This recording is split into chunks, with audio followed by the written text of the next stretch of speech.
YTN 뉴스라이더 첫 번째 소식, 오늘도 먼저 의료 현장으로 가보겠습니다. 의대 증원에 반발하며 사직서 투쟁에 나선 전공의들이 오늘 아침부터 속속 병원을 떠나고 있습니다. 의사와 환자가 몰린 서울의 주요 5개 대형 병원에서는 진료 차질이 불가피한 상황입니다. 현장에 나가 있는 취재기자 연결합니다. 김혜은 기자. 네, 세브란스 병원에 나와 있습니다. 네, 세브란스 병원은 어제부터 전공의들이 빠져나가지 않았습니까? 지금 상황 어떻습니까? 네, 맞습니다. 이곳 세브란스 병원에는 전공의 600명 정도가 근무하고 있는데요. 어제 가장 먼저 행동에 옮긴 곳이기도 합니다. 지금 전공의 600명 정도가 모두 사직서를 제출했고 오늘은 모두 일터를 떠난 상황입니다. 세브란스 병원에서는 수술이 하루 200건 정도씩 이뤄지는데 이달 말까지 예정된 수술이 절반 이상 취소됐습니다. 다른 병원들도 전공의들이 일손을 놓으면서 역시 수술 일정에 차질이 빚어지고 있습니다. 삼성서울병원의 경우 오늘 하루 예정된 수술의 30% 정도는 연기됐습니다. 다른 빅5 병원들도 진료과 상황에 따라 수술 날짜를 조정하고 있습니다. 복지부의 공식 집계는 나오지 않았지만 어제 사직서를 제출한 전공의는 서울에서만 1,000명이 넘는 것으로 파악됐습니다. 인천과 부산, 전남과 충남 등 광역시도에서도 사직 행렬이 이어지고 있어서 전국에서 진료 차질이 예상됩니다. 복지부는 대학병원 교수들과 전임의 등의 인력으로 2주에서 3주 정도 버틸 수 있는 것으로 보고 있습니다. 전공의협의회는 오늘 낮 임시 대의원 총회를 열 예정인데 이 자리에서 사직 이후 단체 행동 방향을 논의할 것으로 보입니다. 예, 오늘부터 진료 차질이 본격화하면서 걱정도 큰 상황인데 정부는 어떤 비상진료 대책을 내놨습니까? 네, 지금 가장 시급한 것은 이런 대형 병원의 응급실이 마비될 수 있다는 점입니다. 따라서 지역의 응급의료기관의 24시간 응급실 상황을 점검하고 있고 광역 응급실의 4곳도 조기에 가동하기로 했습니다. 또 중증 환자나 응급 환자는 권역별로 대형 병원에서 맡고 경증 환자는 지역 의료기관이나 인근 중소병원으로 보낼 방침입니다. 또 지역 의료원이나 적십자병원 같은 공공의료원 진료 시간을 확대하고 국군병원 12곳의 응급실도 일반인에게 공개할 방침입니다. 이와 함께 의료 공백 상황이 길어지면 비대면 진료를 대폭 확대하는 방안도 추진하고 있습니다. 정부는 전국의 13,000여 명 전공의들에게는 진료 유지 명령을 내렸습니다. 이 명령을 어기고 병원을 떠난 전공의들에 대해서는 즉각 업무 개시 명령을 내리고 어기면 행정 절차에 돌입할 방침입니다. 정부는 오늘 중앙수습본부 회의에서 전국에서 벌어진 진료 중단 상황에 대한 대책을 논의할 계획입니다. 지금까지 신촌 세브란스 병원에서 YTN 김혜은입니다. 네, 이렇게 수도권 빅5 대학을 중심으로 전국 곳곳에서 전공의들이 집단 사직서를 내면서 의료 차질이 현실화되고 있습니다. 진료를 볼 의사가 줄어서 갑자기 수술이 취소되는 등 환자들의 불편이 줄을 잇고 있습니다. 임혜진 기자가 보도합니다. 사흘 내내 구토에 시달려 속이 망가진 70대 환자 A씨. 동네 병원 2곳을 가도 차도가 없자 대형 병원 응급실을 찾았지만 안에 들어가지도 못하고 밖에서 기다리는 중입니다. 전공의들이 부족해 당장 진료가 어렵다는 게 이유였습니다. 물 한 모금 겨우 마실 정도로 몸 상태가 좋지 않아도 뾰족한 방법이 없었습니다. 복통이 3일 동안 나와서 도저히 견딜 수 없어서 내일이 진료 날인데 견딜 수 없어서 지금 아침에 온 건데 거절을 당하는 거죠. 사람이 없어서 지금 할 수가 없다. 다음 주 위암 재수술을 앞둔 김모 씨 어머니도 수술이 미뤄졌다는 병원 통보를 받았습니다. 수술 뒤 5일쯤 입원해야 한다는 의사 소견에 따라 일정을 모두 조율해놨는데 틀어지게 됐습니다. 더욱이 언제 다시 수술할지 기약도 없어 혹시 병세가 나빠지면 어쩌나 걱정이 큽니다. 병원 측에서 1월 달에 검사를 해서 2월 달에 바로 수술 날짜 잡는 것 자체가 수술이 필요하다고 생각을 해서 잡은 거잖아요. 이렇게 되면 이제 병원에 대한 신뢰도도 없어지고 의료진에 대한 신뢰도도 없어진다고 느껴지거든요. 대학병원 전공의들이 집단으로 사직서를 제출하면서 피해는 오롯이 환자들 몫이 됐습니다. 의대 정원 확대 정책을 둘러싼 정부와 의사단체 간 갈등의 여파가 고스란히 환자들에게도 이어지고 있습니다. 게다가 서울뿐 아니라 각 지역 대학병원 곳곳에서 집단 사직에 동참하는 전공의들이 늘어나 의료 공백이 전국으로 확산할 조짐입니다.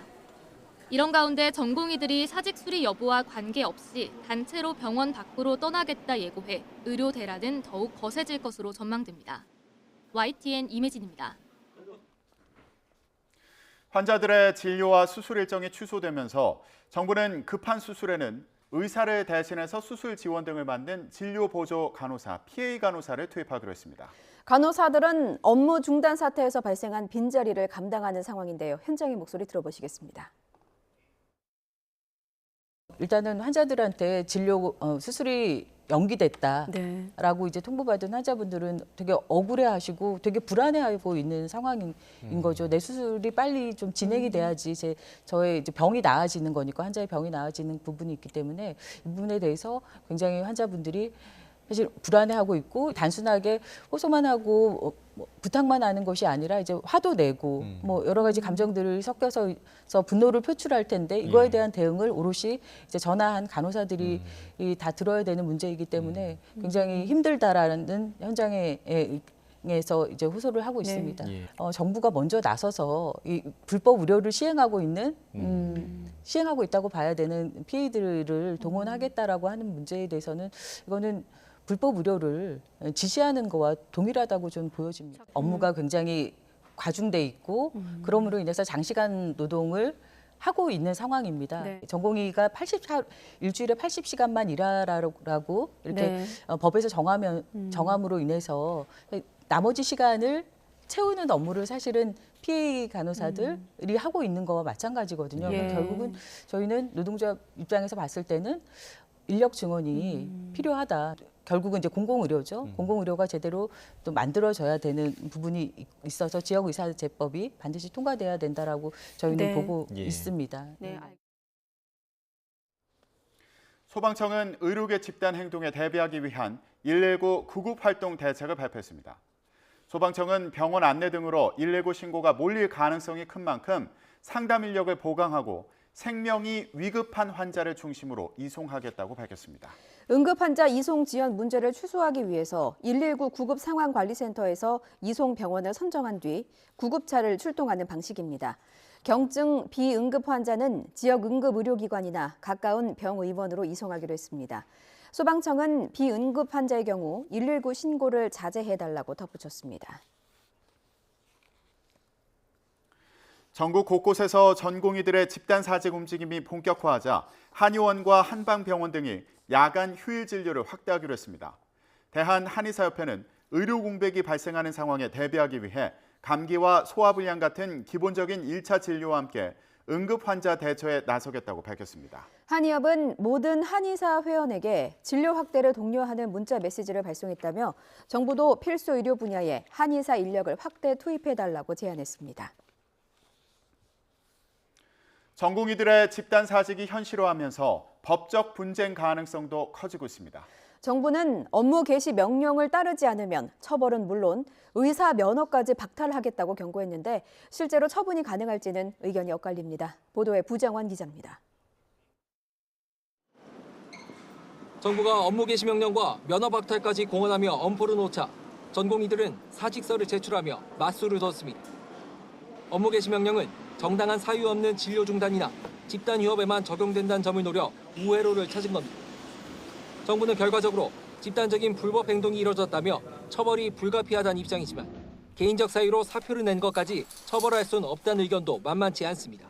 재계약 거부 또는 이제 계약 만료 또 이제 병원을 나가겠다는 건데 그걸 가지고 뭐 집단 행동이다 위법한 집단 행동이다 이렇게 단정하는 거는 좀 무리가 아니냐. 또 전공의들이 업무 개시 명령서를 되돌려 보내거나 이메일과 문자를 받지 않으면 효력이 없다는 절차적 문제도 지적됐는데 휴대폰을 이용한 문자를 전자매체로 보기도 어려울 뿐더러 본다 하더라도 의사들의 개개인 동의가 없으며 손달로 보기 어렵지 않을까. 정부는 이미 가능한 모든 경우에 대해 법적 검토를 마쳤다고 자신감을 내비쳤습니다. 정부는 모든 가능한 시나리오를 다 점검했다.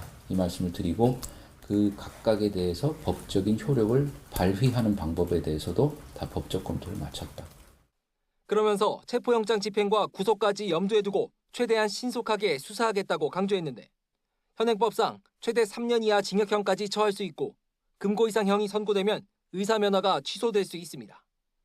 앞서 2000년 의약분업과 2014년 원격진료 추진에 맞선 의사들의 집단 행동에선 사태를 주도한 의사협회 지도부만 재판에 넘겨졌고 유무죄 판단도 때마다 달랐습니다. 지난 2020년 세 번째 집단휴직 사태 당시 전공의 10명이 업무 개시 명령에 불응해 형사 고발됐지만 협상 과정에서 정부가 취하하면서 처벌로 이어지진 않았습니다. 반면 복지부는 선처가 집단 행동을 쉽게 여기는 의료계 문화를 강화했다며 과거와 같은 선처나 사후구제는 없을 거라고 강조했습니다. 법무부도 집단 행동을 불법으로 못 받고 법과 원칙에 따라 엄정히 대응하라고 검찰에 지시하면서 무더기 처벌 사태가 현실화할지 주목됩니다. YTN 부장원입니다.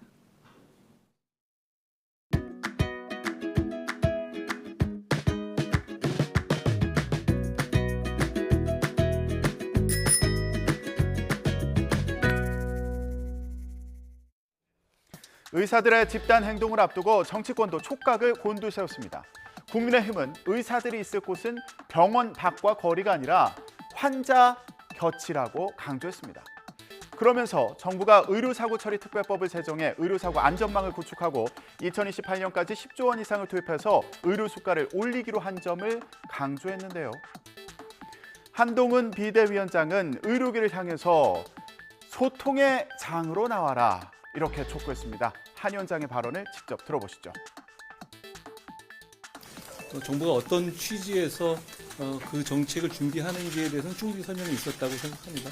국민의 건강과 직결되는 문제이기 때문에 서로 대화해서 국민을 위한 길을 찾아야 한다라고 생각합니다.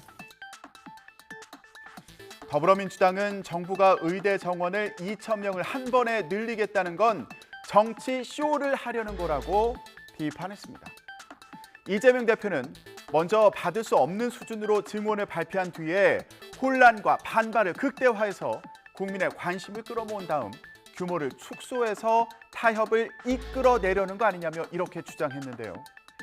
그러면서 당내 비상기구를 만들어서 의사정원 증가로 인한 문제를 의사협회 측과 논의하겠다 이렇게 얘기했습니다. 정부 여당이 의대 정원 확대 이슈를 주도하는 가운데 역공에 나선 것으로 보이는데요. 이재명 대표의 발언을 들어보시죠.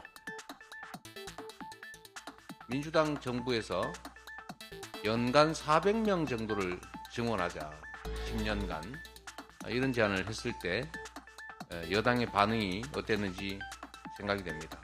그런데 무려 그 400명의 5배가 되는 연간 2,000명을 지금 당장 증원을 하면 지금 현재 의대들이 이 2,000명을 수용할 수 있습니까? 저는 불가능하다고 봅니다. 그걸 과연 정책 당국이 몰랐을까? 저는 다 예측했을 것이라고 생각합니다. 그 정도로 바보는 아니겠죠. 요즘 정치권의 최대 화두 가운데 하나는 공천 문제죠. 민주당에서 비명계 의원들을 공천에서 배제하려는 거 아니냐는 의혹이 나오는 가운데 시스템 공천이냐 사천이냐 논란이 벌어지고 있습니다. 국민의힘 한동훈 비대위원장에게 이 상황을 어떻게 보는지 물어봤습니다. 들어보시죠. 대단히 중요한 것은 당을 이끄는 사람의 사가 들어가서는 안 된다고 생각합니다. 그게 들어가기 되게 좋은 구조예요. 그렇지 않겠습니까? 저희는 그러지 않고 있고 이재명 대표는 그러고 있습니다.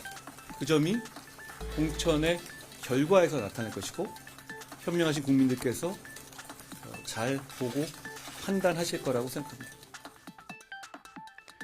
민주당은 비공식 회의에서 일부 의원들의 공천 문제를 논의했다는 보도에 대해서 확인되지 않는다며 일축했습니다.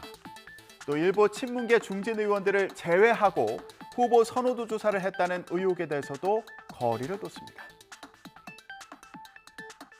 공식회의나 비공식 회의 논란이 있는데 그거는 당의 공식적인 입장이나 설명이 필요한 것 같아요. 공식적인 입장이 있었죠. 그런 회의에 참석한 분들이 없잖아요.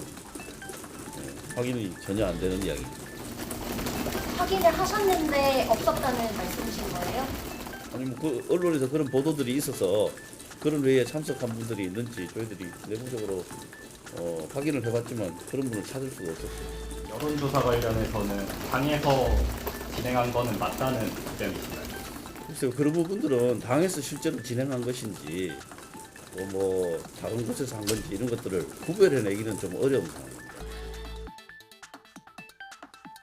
그런데 민주당 내 공천 관련 갈등은 더 확산할 것으로 보이는데요. 국회 부의장인 4선 김영조 의원이 의원 평가 하위 20% 통보를 받고 탈당을 선언했습니다. 대표적인 정세균계 인사인 김 의원은 서울 영등포 갑 지역에서 4선을 지냈는데요. 비명 중진인 김 의원의 탈당으로 앞으로 추가 탈당이 이어질 거라는 전망이 나오고 있습니다. 어제 김 의원의 발언을 들어보시죠. 저는 이제 민주당을 떠나려고 합니다. 저는 친명도 아니고 반명도 아닙니다. 하지만 그런 저를 반명으로 낙인 찍었고 이번 공천에서 떨어뜨리기 위한 명분으로 평가 점수가 만들어졌다고 판단합니다. 저에 대한 하위 20% 통보는 민주당이 이재명 대표의 사당으로 전락했다고 볼 수 있는 가장 적나라하고 상징적인 사례가 됐다고 생각합니다. 민주당이 잘 되기를 바라지만 이재명을 지키지는 않겠습니다. 앞으로 공천 과정에서 불만을 가진 의원들이 민주당을 나와서 제3지대로 향할지도 관심인데요. 제3지대 개혁신당은 총선 지휘권을 두고 충돌하는 모습입니다. 선거운동 전권을 이준석 대표에게 위임한다는 최고위원회의 의결 결과에 이낙연 대표 측이 반발하고 나섰는데요. 이준석 대표를 향해서 전두환 같다며 비판하는 목소리가 나오기도 했습니다. 어제 상황 보고 오시죠. 총선의 승리를 위한 선거 캠페인 그리고 선거 정책 결정권을 신속성과 혁신성을 담보하기 위해서 최고위의 권한을 위임하여 이준석 당대표가 공동정책위 위장과 협의해서 시행하고자 하는 것을 의결했습니다. 전두환이 지금 나라가 어수선하니까 국보위 만들어서 여기다 위임해달라고 국회 해산한 건 뭐가 다릅니까? 최고위도 필요도 없고 다 전두환한테 나라 운명을 맡겨달라. 다만 이 부분에 대한 이견이 좁혀지지 않아서 표결을 하게 된 것이고 그 표결 자체에 대해서 이의가 있을 수는 있겠으나 그렇다고 또 너무 격한 모습을 보이시는 거는 저는 통합의 정신에 맞지 않다 이런 생각을 합니다. 합의한 지 일주일도 안 됐는데 정권 내놔라 하고 통합을 파기하겠다라고 하면서 사실상 통합을 파기하는 이런 의사결정을 강행한다는 것은 이건 정치할 자격 없습니다. 이낙연 대표 측에서는 오늘 기자회견을 예고했습니다. 통합 열흘 만에 결국 결별을 선언하는 걸까요? 예, 시선이 주목되고 있습니다. 지금까지 전국 브리핑이었습니다. 국민의힘은 4월 총선을 앞두고 정치 1번지로 불리는 서울 종로에 현역인 최재형 의원을 단수 후보자로 결정했습니다. 김기현 전 대표와 김은혜 전 대통령실 홍보수석은 경선을 치르도록 했습니다. 조성호 기자의 보도입니다. 지난주 공천 면접 심사를 모두 마친 국민의힘은 추가로 단수 공천과 경선 지역구를 발표했습니다. 13개 선거구의 단수 후보자를 17개 선거구의 경선 지역을 그리고 1개 선거구의 우선 추천 지역으로 선정하고 후보를 의결했습니다. 정치 1번지로 불리며 상징성이 큰 서울 종로엔 최재형 의원이 단수 공천을 받았습니다. 한동훈 비대위원장이 운동권 출신 임종석 전 대통령 비서실장 대항마로 뛰었던 경제통 윤희숙 전 의원은 서울 중성동갑 후보로 확정됐습니다. 현역 의원 가운데는 경기 동두천 연천의 김성원, 부산 남구갑의 박수영, 경남 창원 성산의 강기훈 의원이 지역구 수성에 도전하게 됐습니다. 불출마를 선언한 장재원 의원의 지역구인 부산 사상엔 장 의원의 최측근인 김대식 전 여의도 연구원장, 경기 광주갑의 함경우 전 사무부총장 등 모두 13곳의 단수 추천 후보가 추가로 결정됐습니다. 경선으로 최종 후보를 가릴 지역구 17곳도 발표됐습니다. 울산 남구을 현역인 사선의 김기현 전 대표는 삼선 시장이자 재선 출신 박맹우 전 의원과 김은혜 전 대통령실 홍보수석은 경기 성남 분당을에서 김민수 대변인과 공천장을 놓고 맞붙습니다. 전현직 의원들의 각축으로 지역구 재배치 여부가 주목받은 서울 중성동을에선 결국 하태경 의원과 이해훈 전 의원, 이영 전 장관이 경선을 치르게 됐습니다. 강제적으로 이기적으로 재배치하는 것이 아니라 해당 후보자가 동의하고 수용하는 경우에 재배치가. 서울 강세 지역인 강남을에 공천을 신청해 험지 재배치가 유력한 박진 전 외교부 장관과 이원모 전 대통령실 인사비서관에 대한 결정은 미뤄졌습니다. 전체 253개 지역구 가운데 89곳만 남겨두고 후보가 확정되거나 경선 방침이 정해졌지만 지역구 현역위원이 공천에서 탈락한 사례는 아직 단 한 명도 나오지 않았습니다. 하지만 전통적으로 지지세가 강한 대구 경북 지역 등 영남권 공천에서 지역구 현역 주체가 속도를 낼 거란 관측입니다. 앞서 공관위가 지난 1월 지역구 현역 90명 가운데 하위 25명을 추려 이들 가운데 7명을 컷오프하고 나머지는 경선 때 점수를 깎겠다는 기준을 세웠기 때문입니다. 실제 지난 총선 당시 국민의힘 전신인 미래통합당은 전체의 44%, 대구 경북은 60% 넘는 지역구에 새 얼굴을 출마시켰습니다. 국민의힘 내에선 지역구 현역위원 물갈이 폭이 결정되는 지금부터가 진짜 공천전쟁의 시작이란 말이 심심찮게 나오고 있습니다. YTN 조성호입니다. 더불어민주당 홍익표 원내대표가 오늘 2월 임시국회 교섭단체 대표 연설에 나섭니다. 홍 원내대표는 오늘 연설에서 윤석열 정부의 경제 외교 정책 등을 실패로 규정하고 4월 총선에서 대한민국의 미래를 위해 정권 심판돈이 필요하다는 점을 강조할 것으로 보입니다. 또 시급한 과제인 경제혁신과 저출산 대책 마련을 위한 관용과 협업의 정치를 정부 여당에 촉구할 것으로 예상됩니다. 감옥에서 갑자기 사망한 러시아 반정부 운동가 알렉세이 나발리의 부인이 남편의 죽음은 푸틴 러시아 대통령의 책임이라고 주장했습니다. 유럽연합은 러시아 제재 등의 논의에 나섰고 미국은 추가 제재를 고민한다고 밝혔지만 러시아 정부는 여전히 입을 다물고 있습니다. 류재복 기자가 보도합니다. 사망한 나발리의 부인 율리아 나발라야가 유럽연합 EU 외교장관 회의장을 찾았습니다. 남편의 죽음은 푸틴 러시아 대통령 책임이라고 주장했습니다. 푸틴은 남편뿐 아니라 러시아의 자유와 희망도 없애려 했다며 조국을 되찾기 위해 싸우자고 제안했습니다.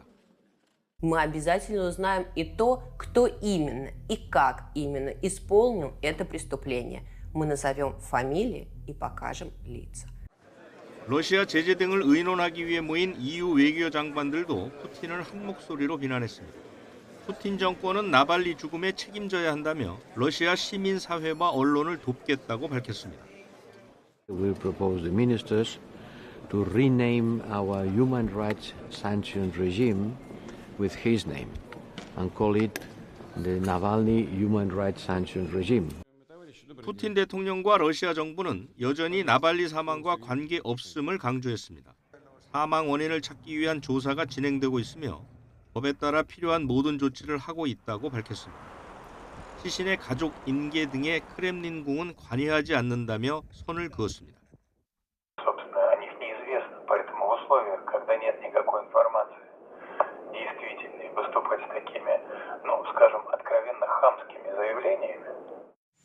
푸틴 대통령이 나발리 죽음에 책임 있다고 직격했던 조 바이든 미국 대통령은 러시아 추가 제재를 검토하고 있다고 밝혔습니다. YTN 유재복입니다. 트럼프 전 미국 대통령이 러시아 반정부 운동가 나발리의 죽음과 자신의 재판을 연결지으며 바이든 행정부의 정치 탄압을 비판했습니다. 하지만 공화당 경선 경쟁자인 헤일리는 트럼프와 푸틴의 친밀한 관계를 부각하면서 나발리가 왜 숨졌는지 답해야 한다고 압박했습니다. 워싱턴에서 권준기 특파원이 보도합니다. 4년 전 나발리가 독극물 테러를 당했을 때 모두 푸틴을 배우로 지목했지만 트럼프는 달랐습니다. So I don't know exactly what happened. I think it's tragic. It's terrible. It shouldn't happen. We haven't had any proof yet. 나발리 사망 이후 사흘 동안 아무런 언급을 하지 않던 트럼프가 자신의 소셜미디어에 글을 올렸습니다. 나발리의 죽음이 현재 미국의 모습을 일깨워준다며 급진 좌파와 사법부가 미국을 쇠락시키고 있다고 주장했습니다. 조작된 선거와 불공정한 판결을 거론하며 자신을 나발리에 비유한 겁니다. 트럼프는 전날 자신과 나발리를 동일 선상에 놓은 보수 인터넷 매체 사설을 링크로 올리기도 했습니다. 트럼프의 유일한 경선 경쟁자로 남은 헤일리는 트럼프가 한 일이라곤 푸틴에게 힘을 실어준 게 전부라고 비판했습니다. 그러면서 나발리를 죽인 게 누군지 트럼프는 답해야 한다고 압박했습니다. Either he sides with Putin and thinks it's cool that Putin killed one of his political opponents, or he just doesn't think it's that big of a deal. Either one of those is concerning. Either one of those is a problem. 트럼프 정적인 리즈 체니 전 의원도 공화당의 푸틴파가 백악관을 장악하게 둬선 안 된다며 트럼프와 푸틴을 한편으로 묶었습니다. 바이든 대통령은 나발리 죽음을 계기로 공화당이 달라져야 한다며 우크라이나 지원안의 조속한 처리를 촉구했습니다.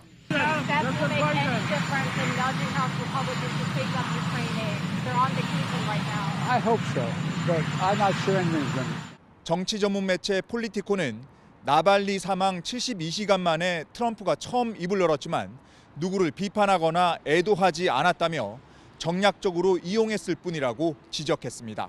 워싱턴에서 YTN 권중입니다.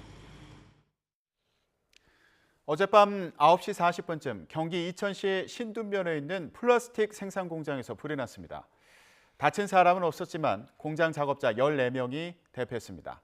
소방은 한때 인근 소방서 인력과 장비를 동원하는 대응 2단계를 발령했다가 4시간 반 만인 새벽 2시 10분 큰 불을 잡으면서 해제했습니다. 소방은 잔불을 정리하는 대로 화재 원인과 피해 규모를 조사할 예정입니다. 역시 어젯밤 9시 40분쯤에 서울 양천구에 있는 10층짜리 아파트 5층에서 불이 났습니다. 다친 사람은 없었지만 주민 2명이 소방에 구조되고 14명이 대피했습니다. 불은 1시간 10분 만에 진화됐습니다. 소방은 화재 원인과 자세한 피해 규모를 조사하고 있습니다.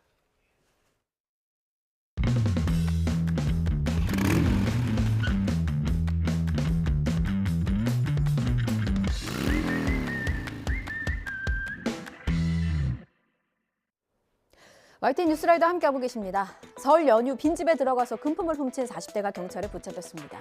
15년차 베테랑 형사의 눈썰미 덕분입니다. 어라, 그놈인데? 6년 전에 비슷한 범행으로 절도범을 잡은 적이 있는 베테랑은 슈퍼마켓 CCTV에 포착된 낯익은 그 얼굴을 단번에 알아봤습니다.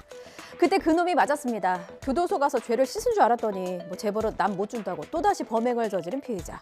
체포 순간 절도범도 형사를 알아보고 순순히 체포에 응했다고 합니다.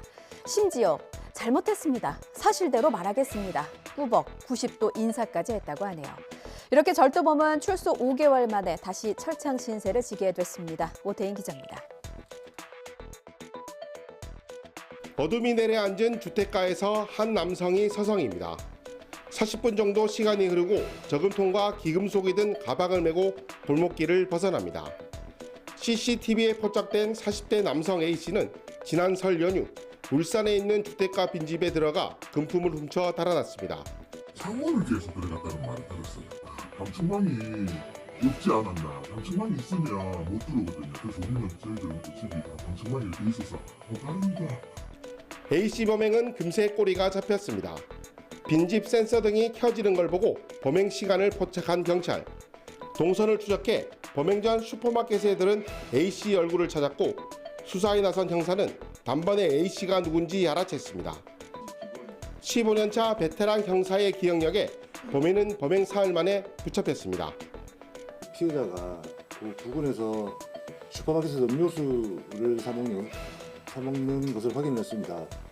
그래서 그 영상을 확인하는 순간에 제가 6년 전에 검거했던 피해자와 동일 범인을 알 수가 있었고요.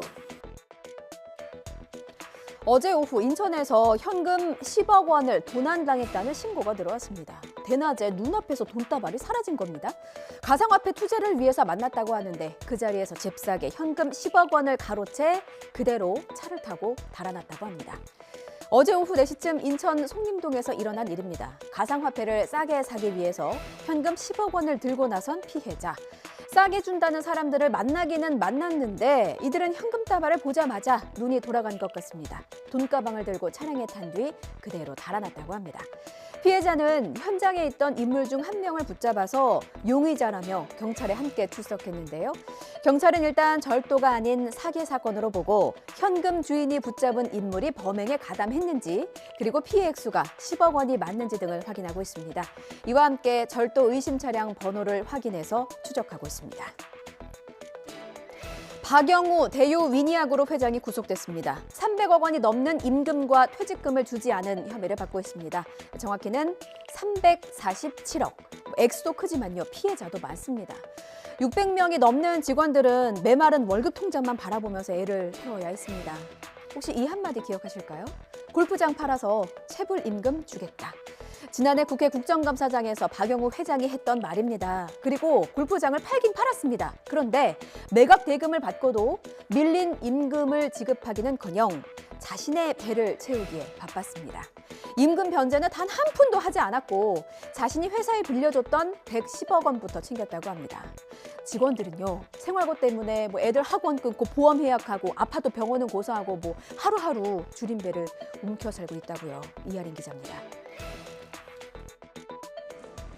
박영우 회장은 2021년 초부터 지난해 9월까지 직원 600여 명의 임금과 퇴직금 347억 원을 지급하지 않았습니다.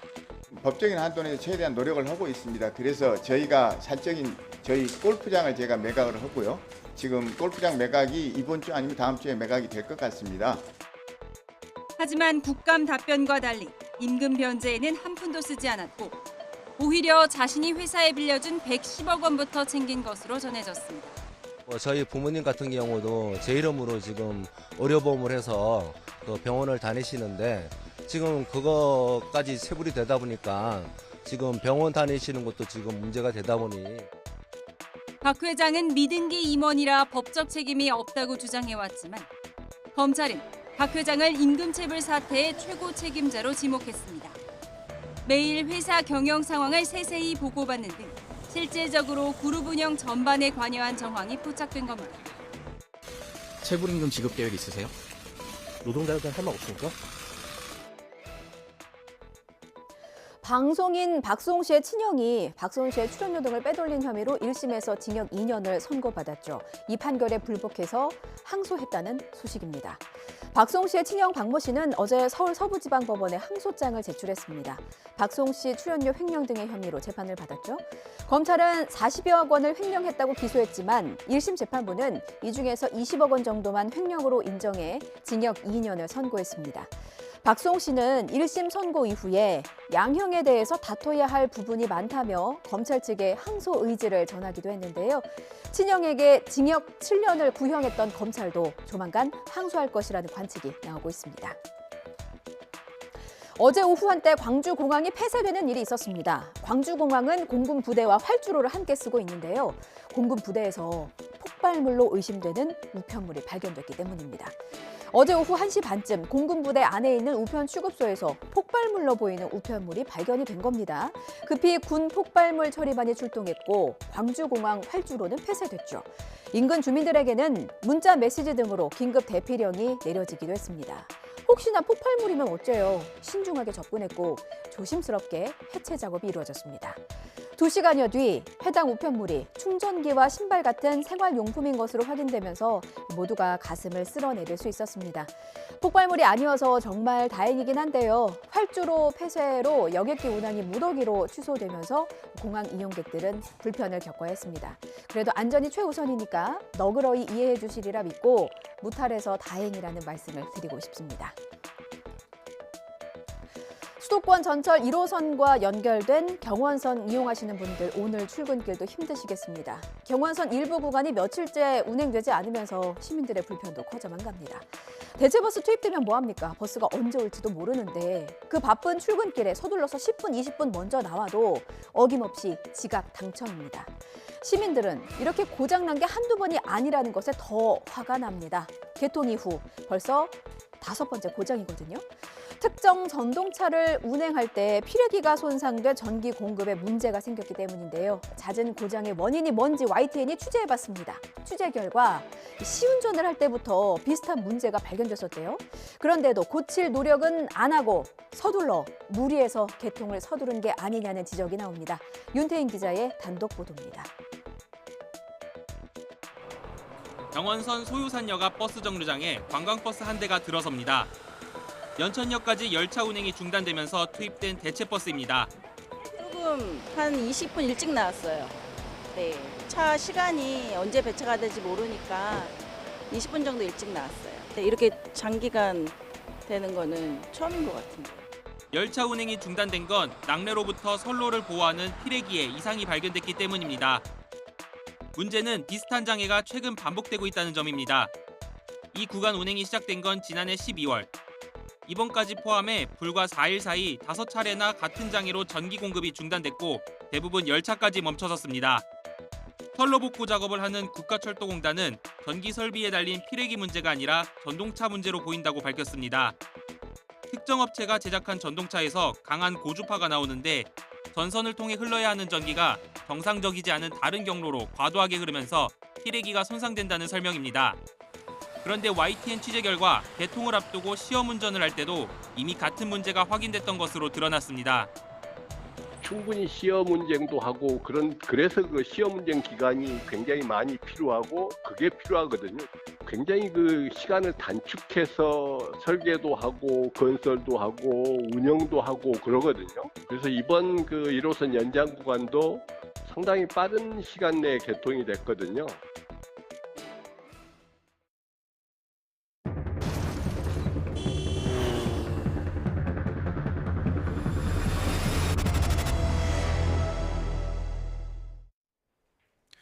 이 2주에 한 번씩 사건 현장에서 벌어지는 일들을 경찰의 눈을 통해 함께 살펴보는 라이더 줌인 시간입니다. 오늘도 서울경찰청 광역수사단의 홍윤기 경감과 함께하겠습니다. 안녕하십니까? 네. 자, 오늘 준비해 오신 첫 번째 사건 영상부터 먼저 같이 보겠습니다. 보여주시죠. 네, 저희가 금은방이라고요. 예, 대전에 있는 금은방인데 한 남성이 들어오고 주인과 얘기를 나누면서 뭘 사려고 하는지 계속 둘러보고 있습니다. 자, 그리고 나서 지금 카드를 꺼내서 주인에게 내미는데 지금 반지를 껴보고 있군요. 예, 그리고 나서 카드를 건네는 것 같죠? 결제를 하려는 것 같아요. 네, 카드 결제가 그런데 안 되는 상황 같네요. 여러 차례 지금 결제를 시도해보고 있는 장면인데 예. 결국에는 결제가 안 돼서 카드를 돌려준 것 같네요. 아, 그렇군요. 자, 카드를 돌려받은 이 남성. 지금 또 뭐 반지를 껴보고 있는 것 같은데요. 예. 전화 통화를 하는 것 같고, 그러다 이렇게 밖으로 나가는데, 밖으로 나갑니다. 근데 지금 주인이 다급하게 손짓을 하면서 막 따라 나가고 있어요. 예, 이거 어떤 상황입니까? 지금 반지를 낀 채로 도망가는 것 확인할 수 있었는데요. 예. 이 피의자는 이번 1월 17일 날 15시경 대전에 있는 한 금은방에서 5돈짜리 금반지를 살 것처럼 껴본 다음에 그대로 대금 지불하지 않고 도주한 사건이거든요. 아, 그렇군요. 지금 그래서 주인이 굉장히 빠르게 다급하게 쫓아나갔는데 이거 그래서 잡았습니까, 주인이? 주인이 따라 나갔는데 못 잡았습니다. 워낙 이제 계획을 하고 껴본 척 하면서 바로 도망을 하다 보니까 주인이 뒤늦게 나갔는데 잡지를 못했죠. 지금 상황을 보니까 어떤 남성이 금은방에 들어와서 뭐 금반지를 껴봤다는 거잖아요. 그리고서 카드를 줬는데 결제가 안 되니까 저렇게 도주를 한 겁니다. 지금 CCTV 영상 보여드리고 있는데 금은방을 나와서 저렇게 도망가는 장면인 거죠? 예, 골목 곳곳에 지금 보시는 것처럼 주변을 살피면서 도망하는 장면들이 다 찍혔습니다. 지금 도주로가 다 CCTV에 이렇게 찍혔습니다. 자, 그런데 경찰이 그러면은 이 CCTV만 갖고 그 남성을 검거한 겁니까? CCTV 외에도 형사의 직감이 좀 작용을 했습니다. 직감이요? 예. 예. 자, 그래서 저희가 이 남성을 어떻게 붙잡았는지 그 영상도 준비했습니다. 이어서 조금 보여주시죠. 자, 대전에 있는 복합터미널이에요. 지금 저 버스에 올라탄 남성이 아까 그 남성입니까? 네, 맞습니다. 아까 도주했던 남성입니다. 근데 지금 버스 주변을 서성이던 또 다른 남성이 지금 버스 안에 올라탔거든요. 그리고 나서 아까 그 남성을 데리고 내려와요. 예. 이거 어떻게 된 거죠? 원래 버스를 타고 지금 다른 지역으로 도주하려고 했던 것 같은데 예. 이대로 버스만 떠나면 도주에 성공하는 거지 않겠습니까? 예. 그런데 담당 형사가 버스를 타고 도망할 것이다라는 생각을 갖고 버스를 수색하다가 예. 피의자 발견한 겁니다. 아, 그래요? 그러니까 지금 형사들이 아까 그렇게 도주하는 남성을 쫓기 위해서 방금 보여드린 대전 복합터미널과 그리고 대전역으로 출동을 했는데, 자, 그중에서 복합터미널로 출동해서 이 수색을 하던 경찰이 고속버스 안에 남성을 발견해서 지금 데리고 나서 체포를 한 그런 상황입니다. 아니 근데 여기서 좀 쉽게 이해는 되지 않는 게 어떻게 저렇게 주변을 서성거리다가 이 남성을 발견을 했을까, 이게 참 궁금했거든요. 그래서 저희 제작진이 직접 이 경찰과 통화를 해봤습니다. 들어보시죠. 사지로 이제 빠져나갈 수도 있다 이렇게 예상을 하셨더라고요. 그거는 감으로 한 거고요. 보통 금반지 같은 경우는 네. 바로 현금화가 되잖아요. 그러다 보니까 여기서 훔쳐서 근처에서 팔진 않거든요. 처음에 검거 당시에는 어떻게 알아보셨어요? 도착하면서 CCTV 보고 얼굴 띄우라고 하고 저는 다른 쪽으로 간 거죠. 그 사람들이 어차피 CCTV를 보면서 계속 동선 따라 와야 되거든요. 그러면 우리가 항상 늦거든요. 그래서 저는 그 길목에 먼저 가 있었던 거죠. CCTV 있는 거 형사들 방에다가 띄우라고 했고, 저는 그거 보면서 이제 찾은 거죠. 피해자하고 저하고 눈이 마주쳤어요. 네, 마주쳤는데 이놈아가 버스에서 뚝이더라고요. 저는 만나고 다시 확인하고 맞는 것 같아서 올라간 거죠. 지금 일단은 예상 도주로에 먼저 가 있었다. 예. 그리고 촉으로 잡았다. 예. 이렇게 말씀하셨어요.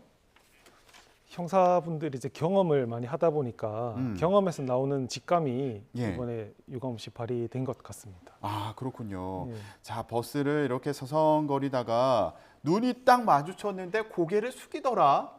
예. 그러니까 범인인 것 같다. 그래서 올라타서 지금 데리고 내려와가지고 체포를 한 그런 상황입니다. 자, 이렇게 경찰의 촉이 발동해서 범인을 빨리 검거할 수 있었는데 이 사건에서 또 주목할 점이 있나요?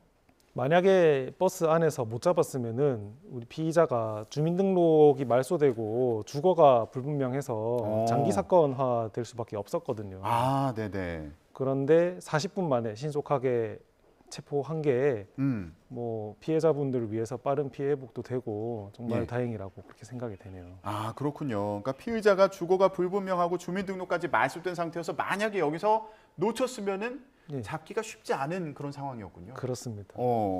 자, 그런데 이렇게 결국 경찰의 촉이 발동해서 재빠르게 검거를 했습니다. 자, 조사를 진행을 했을 텐데 범행은 왜 저질렀다고 진술했습니까? 네. 그 조사 받으면서 생활고 때문에 훔쳤다라고 진술을 했고, 다행히 금반지도 터미널 주변의 전당포에 맡겼던 거를 회수해서 피해자에게 바로 돌려줬다고 합니다. 아, 그렇군요. 이런 뭐 금이라든가 귀금속 같은 것들 훔치면은 보통은 도주로 근처에 있는 이런 곳에서 바로 판매를 하나 보죠? 현금화하나 보죠? 현금화가 쉽기 때문에 주로 절도의 대상이 되거든요. 그러다 보니까 전당포에다 맡겼군요. 예. 그 돈을 받고 이걸 이제 도주하려고 했던 그렇습니다. 그런 상황이었습니다. 자, 그러면 이 남성 어떤 처벌을 받게 됩니까? 형법상 절도죄에 해당을 하고 6년 이하 징역 또는 1천만 원 이하의 벌금에 처해지는데 이 남성 같은 경우에는 1월 23일부로 구속되어서 송치되었습니다. 그렇군요. 자, 다른 지역으로 도주할 수도 있겠다, 이런 판단에 따라서 예리한 눈썰미로 범인을 검거했는데, 자, 현장에 나가는 경찰분들 이런 감이 정말 중요할 것 같아요. 그렇죠. 구슬도 깨어야 보배라고 여러 가지 CCTV 뭐 추적 단서를 가지고 있어도 결국에는 경험에서 나오는 감 이런 것들이 중요하게 작용할 수 있는 것 같습니다. 예. 자, CCTV로 도주하는 거를 봤지만 왠지 이거 시외로 나갈 것 같다. 여기서부터 경찰의 촉이 발동이 됐던 거죠. 그렇습니다. 예, 알겠습니다. 이렇게 또 현장에서 절도 사건을 빠르게 해결한 얘기를 좀 들어봤고요. 이어서 두 번째로 준비한 영상도 보겠습니다. 보여주시죠.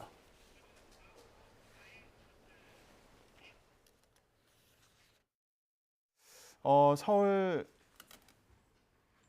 양천구 골목길을 좀 보여드리고 있는데 경찰차가 출동을 했고요. 경찰들이 지금 순찰을 도는데 지금 남성 한 명이 쓰러졌네요. 무슨 일이 벌어진 거죠? 2월 6일 날 양천에 있었던 이제 편의점에서 발생한 사건인데 남자 손님이 담배를 사고 나서 갑자기 쓰러졌다라는 신고 내용이었습니다.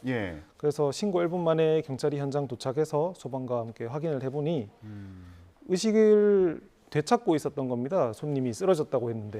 그래요? 그런데 경찰관 앞에서 다시 쓰러져서 입직 전에 간호사로 근무하던 경찰관이 응급처치해서 소방에 인계한 사건입니다. 그래요? 자, 지금 경찰이 현장에 출동을 했는데 경찰이 어떤 남성과 얘기를 하는 것 같았는데 화면을 좀 계속 보여주시겠어요? 자, 경찰과 얘기하던 남성이 쓰러졌습니다.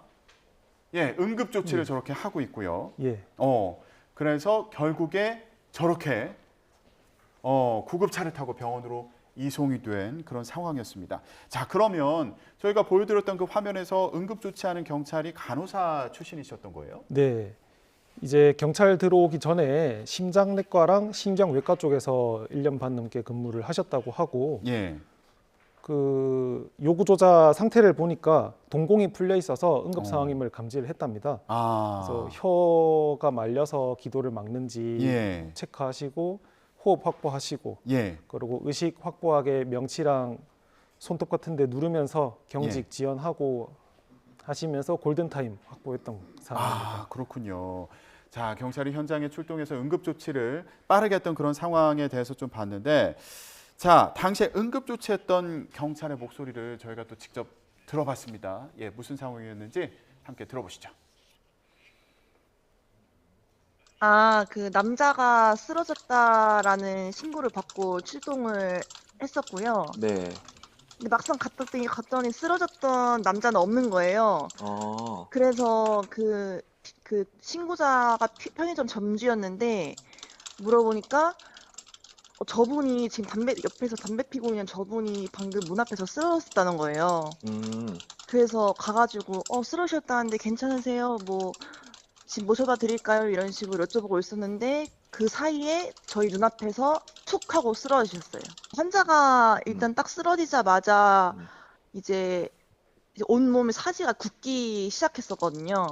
그래서 맥박은 있었는데 이제 약간 숨을 좀 헐떡거리면서 쉬고 있는 상황이었고 몸이 점점 굳어가는 상황이었습니다. 간호사로 이제 일을 했었다 보니까 왠지 옛날에 간질이라고 불렸던 뇌전증 환자인 것 같아가지고 이제 가장 중요한 게 혈액순환이라고 생각을 해서 이제 벨트를 풀고 옆에 선배님이랑 같이 팔다리를 주무르고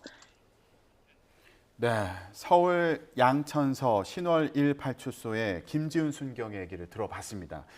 자, 일단은 신고할 때 이제 어떤 남성이 쓰러져서 이제 신고를 한 건데 이 남성이 이제 다시 일어났던 거잖아요. 근데 경찰에 갔을 때 괜찮아 보였는데 딱 마주치자마자 다시 쓰러졌던 거예요. 그렇습니다. 대화를 하고 건강 상태 확인하려던 차에 바로 쓰러졌다고 합니다. 이게 편의점에서 또 신고를 한 게 또 중요했군요. 괜찮아졌지만 다시 이렇게 쓰러졌는데 경찰이 응급조치를 재빠르게 했습니다. 자, 지금 보신 화면처럼 저렇게 현장에서 응급 상황에 대처하는 경찰분들 모습을 볼 때마다 이거 대단하다 이런 생각도 드는데 경감님은 어떻게 보셨어요? 간호사 출신이 아니더라도 저희가 기본적으로 심폐소생술이나 응급처치 교육을 받기는 하는데 막상 응급 상황이 됐을 때 이렇게 잘 대처하시고 좋은 결과가 나오는 게 참 대단하다 그런 생각이 듭니다. 새벽 시간대 이런 신고를 받고 출동하면 저런 경우들이 종종 있겠어요. 그렇습니다. 알겠습니다.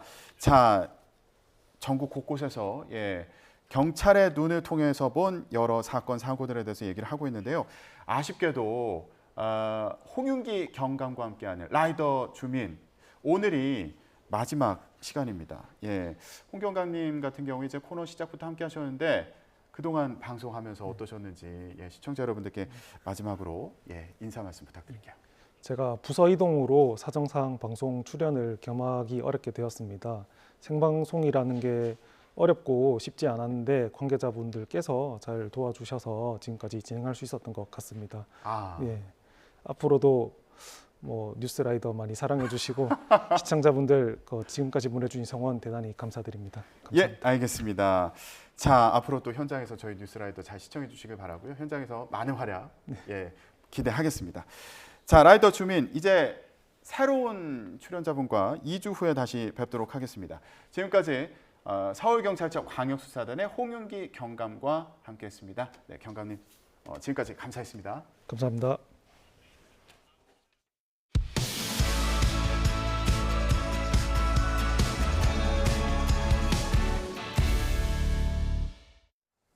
이제는 우리가 헤어져야 할 시간. 이 노래의 뒷말은요. 다음에 또 만나요입니다. 최근 국보급 인기몰이 중인 판다 푸바오가 중국으로 돌아가는 날짜가 정해졌습니다. 4월 초래요. 헤어질 시간이 왔긴 왔는데 또 만날 수 있을까요? 그날을 기약하면서 마지막까지 건강하게 지내다 가길 바랍니다. 푸바오의 모습은 3월 3일까지만 대중에 공개됩니다. 서봉국 기자입니다. 지난해 초 우에노 동물원의 판다 샹샹과 일본 관객들이 헤어지는 작별식. 남녀노소, 동물원을 가득 메운 손님들은 하나같이 아쉬움을 나타냈습니다. 子供みたい、孫みたいな感じで、もうシャンシャンほどね、本当に可愛らしい子はありません。 한국인들의 절대적인 사랑을 받아온 푸바오도 결국 4월 초 고향 중국으로 돌아갑니다.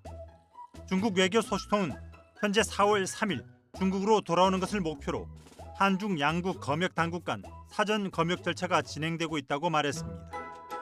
이에 따라 에버랜드는 푸바오가 다음 달 3일까지만 일반에게 공개된다고 밝혔습니다. 이후 한 달 동안 특별 건강 관리와 이송 케이지, 사전 적응 훈련 등 검역 준비 기간을 갖습니다. 푸바오가 타고 갈 어떤 운송 장비라든가 아니면 이동 박스들 이런 것들을 푸바오가 가급적이면 좀 편하게 갈 수 있도록 준비를 하고 청두행 항공편을 통해 중국에 도착하는 푸바오의 최종 목적지는 쓰촨성 워룽 중화 자이언트 판다원입니다. 2016년 3월 시진핑 중국 국가주석이 보내온 러바오와 아이바오 사이에서 2020년 7월 20일 전한 푸바오. 이른바 판다 외교. 한중 친선 도모의 상징이면서 치명적인 귀여움으로 신드롬을 몰고 왔습니다. 熊猫福宝自出生以来深受韩国民众的喜爱，为增进中韩人民友好感情发挥了积极作用。 멸종위기종 보존 협약에 따라 만 4살이 되기 전에 중국으로 옮겨지는 푸바오. 많은 시민들은 경색된 한중 관계가 완화돼 푸바오가 다시 돌아오거나 또 다른 판다가 임대돼 빈자리를 메우기를 기대하고 있습니다. YTN 서봉국입니다. 중국 서북부 사막에서 강력한 모래 폭풍이 일어났습니다. 북부 산악지대엔 관측 이래 최저인 영하 52도 한파와 함께 폭설도 몰아쳤습니다. 베이징에서 강정규 특파원입니다. 중국 서쪽 땅끝 사막에서 노란색 소용돌이가 치솟습니다. 마치 화성에 온 듯 한낮에도 세상이 온통 검붉게 변했습니다. 现在10点半，真的10点半。 신장 서부 카스 일대에 14급 강풍과 함께 모래 폭풍이 몰아쳤습니다. 초속 45m, 제곱미터당 2톤의 풍압을 타고 날아든 돌가루가 매섭게 차를 때려댑니다. 결국 깨지고 뜯겨나간 차창, 부직포나 이불 등으로 덧대보지만 역부족입니다. 가시거리는 100m 이하. 도로에 고립된 사람들을 구출하는데 경찰 특공대 장갑차가 출동했습니다. 신장 북부 아라타이 지역엔 관측 이래 최저인 영하 52.3도의 한파와 눈보라가 불어닥쳤습니다. 1m 넘게 쌓인 폭설에 방목하던 가축들이 파묻히고 호수와 함께 얼어붙은 새들이 떼죽음을 당했습니다. 이 밖에 중국 각지에도 한파와 강풍, 황사, 안개 등 기상경보 4개가 일제히 발령됐습니다.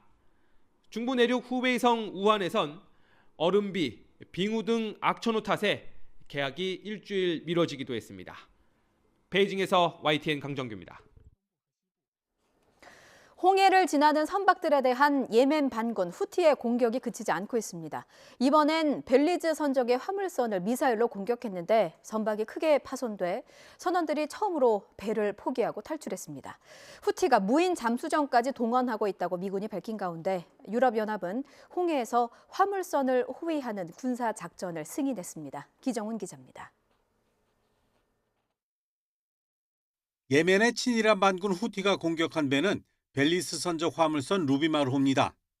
영국에 등록돼 레바논 업체가 운영하는 화물선으로 아랍에미리트를 출항해 불가리아로 가던 중 아덴만에서 후티의 미사일 공격을 받았습니다.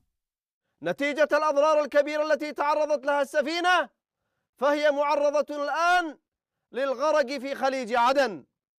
타고 있던 선원들은 배를 포기하고 전원 지부티로 대피한 것으로 알려졌습니다. 후티는 지난해 11월부터 홍해를 지나는 선박들을 30여 차례 공격했지만 선원들이 배를 버리고 탈출한 것은 이번이 처음입니다. 후티는 또 아르헨티나에서 출발해 아덴으로 가던 그리스 선적 화물선도 미사일로 공격했습니다. 미 해군은 지난 주말 홍해에서 후티의 공격을 5차례 요격했는데 이 중 하나가 무인 잠수정에 의한 공격이었다고 밝혔습니다. 후티 반군의 선박 공격에서 무인 잠수정이 확인된 것은 이번이 처음입니다. 이런 가운데 유럽연합은 홍해에서의 군사작전을 승인했습니다. 작전명 아스피데스, 고대 그리스어로 방패라는 뜻입니다. 이탈리아가 현장 작전 사령관을 파견하고 작전본부는 그리스에 마련됩니다. Es war mir wichtig, dass wir diese Mission auf den Weg bringen, weil sie einen Schutz unserer eigenen Seefahrt bedeutet, aber vor allen Dingen deutlich macht, dass wir als internationale Gemeinschaft bei Angriffen, Terrorangriffen auf die Freiheit der Seewege gemeinsam zusammenstehen. 다만 후티 근거지인 예멘을 직접 타격하고 있는 미군과 영국군의 번영의 수호자 작전과는 차이가 있습니다. 유럽연합은 후티의 공격으로부터 상선을 보호하는 것이 작전 목표라며 육상에서는 어떤 작전도 수행하지 않을 것이라고 밝혔습니다. YTN 기정훈입니다.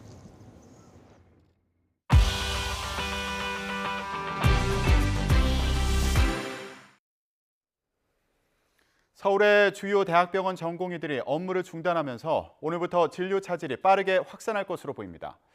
정부는 모든 전공의에게 진료 유지 명령을 내리고 의사협회 지도부에게는 면허 정지 행정 절차에 들어갔습니다.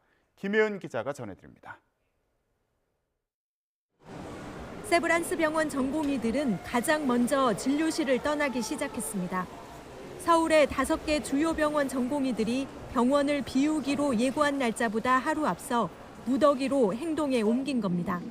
이 때문에 하루 200건에 이르는 수술 일정은 줄줄이 뒤로 밀렸습니다. 평소의 절반 수준으로 일정이 조정되면서 병원 곳곳에서 의료 대란이 현실로 닥쳐왔습니다. 다른 대학병원에서도 전공의 사직 행렬이 줄줄이 잇따른 상황. 젊은 의사들은 정부의 의대 증원과 필수 의료 정책에 실망했다며 차라리 일터를 떠나겠다고 밝혔습니다. 사명감이 없으면 이 직업은 못합니다. 근데 그 사명감이 전부 무너진 느낌인 거예요. 부정당하는 느낌이고. 그렇기 때문에 난 못하겠어. 뭐 화가를 하겠다거나 아니면 다른 꿈이 있었던 분은 다시 꿈을 펼치겠다. 전국 200여 개 수련병원에서 근무하고 있는 전공의는 13,000여 명. 정부는 이들에게 진료 유지 명령을 내리고 복귀 명령을 위반할 경우 처벌에 나설 방침입니다. 저희가 매일매일 일일 현황을 기관으로부터 받습니다. 오늘 출근했는지 정상으로 근무하고 있는지를 현황을 당분간 받도록 되어 있다는 점을 말씀드립니다. 의사협회에 대해서는 면허 정지 행정 절차를 시작했습니다. 정부는 김태구 대한의사협회 비상대책위원장과 박명아 의협 비대위 조직강화위원이 집단행동 교사 금지 명령을 위반했다며 각각 면허 정지 사전 통지서를 발송했습니다. 경찰은 의사들의 집단행동 관련 고발이 이뤄질 경우 엄정히 수사하고 주동자에 대해선 구속 수사까지 검토하겠다고 밝혔습니다. YTN 김혜은입니다. 이른바 빅5로 불리는 병원들은 수술 일정을 20%에서 많게는 절반까지 축소하고 있고 비수도권 지역 병원들에서도 차질이 예상됩니다. 전공이 없는 병원이 현실화하면서 병원들은 빈자리에 대체 인력을 투입해 대응할 예정이지만 의료 공백 사태가 길어질 경우 대체 인력만으로는 대응하지 못할 우려가 큽니다. 보건복지부는 전공의들이 없는 비상진료 체계는 대략 2주에서 3주 정도 버틸 수 있는 것으로 보고 있습니다. 중앙수습본부는 그 이상으로 상황이 길어지면 군의관이나 공중보건의사 가운데 필요한 인력을 지원하는 방안도 검토하고 있다고 밝혔습니다. 지난 2020년 전공의들이 무기한 총파업에 나섰을 때도 30에서 50% 정도 진료 축소가 불가피했습니다. 보건의료 노조는 전공의들의 집단 사직 움직임에 대해 환자들에게 피해를 주는 행동은 있어서는 안 된다며 철회를 요구했습니다. 노조는 전공의들이 더 좋은 의료 서비스를 위해서 의료 인력 확충을 요구하며 정부와 싸운다면 국민 지지를 받겠지만 증원에 반대하는 것은 정당성이 부족하다고 비판했습니다. 이어 정부도 제대로 된 필수 의료 대책 없이 증원 규모를 발표해 포퓰리즘이라는 비판을 받고 있다며 필수 지방의료를 살리기 위한 공공의사 인력 확충 계획을 세워야 한다고 주장했습니다. 정부의 의대 증원에 반발해서 집단 사직에 나선 인턴과 레지던트 등 전공의들이 오늘 긴급 임시 대의원 총회를 엽니다. 대한전공의협의회는 오늘 낮 12시 서울 용산 대한의사협회 회관에서 긴급 임시 대의원 총회를 연다고 공지했습니다. 그러면서 대표가 공석이거나 전공의협의회가 구성되지 않은 수련병원에서도 내부 논의를 통해 참석한다면 젊은 의사들이 목소리를 합쳐 힘을 높일 수 있는 계기가 될 것이라며 회의 참석을 독려했습니다. 전공의들이 정부의 의대생 증원에 반발하며 잇따라 사직을 한 만큼 이번 회의에서는 향후 대응 방안 등을 논의할 것으로 보입니다. 전공의들이 의대 증원을 막기 위해서 환자를 외면한 채 집단 사직서를 낸 것에 대한 비판의 목소리도 높아지고 있습니다. 환자는 물론 의료단체와 시민들의 불만이 높고 의사들 가운데서도 소신 비판이 나오고 있습니다. 김연아 기자가 전해드립니다. 전공의들이 결국 집단 사직서를 제출하면서 의료 대란이 현실화했습니다. 수술과 항암 치료 등이 기약 없이 줄줄이 밀리자 환자단체들은 의사들이 자신들의 이해를 위해 생명을 볼모로 삼고 있다고 분노했습니다. 세상에 급하지 않은 수술이 있나요? 이게 급한 상황이 됐으니까 수술 과정을 거치는 거지 않습니까? 살 확률을 걸고 수술 대기 상태에서 만약에 문제가 발생한다 그러면 저희 협회 차원에서도 정확하게 책임을 찾도록 할 겁니다. 의사들 가운데서도 소신 비판이 나오기 시작했습니다. 김윤 교수는 의협이 사실상 증원을 무조건 반대해왔으면서 정부가 대화하지 않았다고 하는 건 말이 안 된다고 지적했고 지역 의료를 위한 의대생 배출이 시급하다고 거듭 강조했습니다. 응급환자가 제대로 치료 못 받고 죽어나가고 있는 와중에 몇 년 동안 논의를 해야 의협은 의대 증원에 동의를 해줄지 거꾸로 묻고 싶은 심정입니다. 정영선 연세대 보건행정학과 교수 역시 의사들이 의사 증원으로 파업하는 나라는 없다며 그간 의사들의 집단 행동에 정부가 굴복한 사례를 남겼던 것이 잘못이라고 비판했습니다. 의사 출신 전북도 공무원도 국민을 아프게 하거나 등지게 하는 집단 행동은 정당하지 않다며 의협 회원님이 부끄럽다고 밝혔고 한 지역 병원장 역시 현재 정부가 내놓은 필수 의료 대책이 부족하다고 생각하지만 의사는 환자 곁을 지키면서 얘기해야 한다고 꼬집었습니다. 보건의료단체에서도 증원 반대를 위한 집단 행동은 정당성이 부족하다면서 환자에게 피해를 주지 않도록 집단 행동을 철회하라고 요구한 가운데 죽어가는 환자보다 의사 보호가 먼저라는 식의 일부 전공의들의 막말 논란까지 더해지면서 의사들의 단체 행동을 향한 비판도 더욱 커지고 있습니다. YTN 김현아입니다. 개혁신당 선거운동 전권을 이준석 대표에게 위임한다는 최고위원회의 의결 결과에 반발한 이낙연 대표 측이 오늘까지 통합정당 잔류 여부를 결정하겠다고 밝혔습니다. 김종민 최고위원과 박원석 책임위원은 국회에서 기자들을 만나 최고위에서 선거 전권 위임 문제를 두고 이견이 있었는데도 이준석 대표가 표결을 강행했다며 사실상 통합을 파기하겠다는 선언을 한 거라고 비판했습니다. 그러면서 이는 김종인 전 국민의힘 비상대책위원장에게 통합공천관리위원장 자리를 제안하기 위해 이낙연 대표를 몰아내려는 의도이자 이준석 사당 완성을 위한 기획이라고 강조했습니다. 이런 가운데 이낙연 공동대표는 오늘 오전에 직접 입장을 발표할 계획입니다. 국민의힘이 서울 종로의 최재형 의원, 서울 중성동갑의 윤희숙 전 의원 등 단수공천 후보자들을 추가로 발표했습니다. 국민의힘 공천관리위원회는 재선의 김성원, 강기훈 의원과 초선인 박수영 의원 등 현역 의원 4명을 포함한 13명을 단수 후보로 추천했습니다. 경선 지역 17곳도 함께 발표했는데 김기현 전 대표는 지역구인 울산 나물에서 박맹우 전 울산시장과 겨루고 3명의 전현직 의원이 몰려 관심을 끈 서울 중성동을에서는 하태경 의원과 이혜훈 전 의원, 중소벤처기업부 장관을 지낸 이영 전 의원이 경선을 치릅니다. 또 경기 성남 분당을에 출사표를 던진 김은혜 전 대통령실 홍보수석은 김민수 전 당협위원장과 맞대결을 펼치게 됐습니다. 더불어민주당 공천관리위원회가 현역 의원 평가 하위 20% 명단을 개별 통보한 뒤 처음으로 국회 부의장인 사선의 김영주 의원이 탈당을 선언했습니다. 김 의원은 이명백 공관위원장에게 의정활동 하위 20%라고 통보받았다며 영등포 주민을 대표하는 국회의원으로서 모멸감을 느꼈다고 밝혔습니다. 이어 이번 평가 점수는 자신을 반명으로 낙인 찍고 공천에서 떨어뜨리기 위한 명분으로 만들어진 것이라며 하위 20% 통보는 민주당이 이재명 대표 사당으로 전락했다고 볼 수 있는 가장 적나라하고 상징적인 사례가 됐다고 주장했습니다.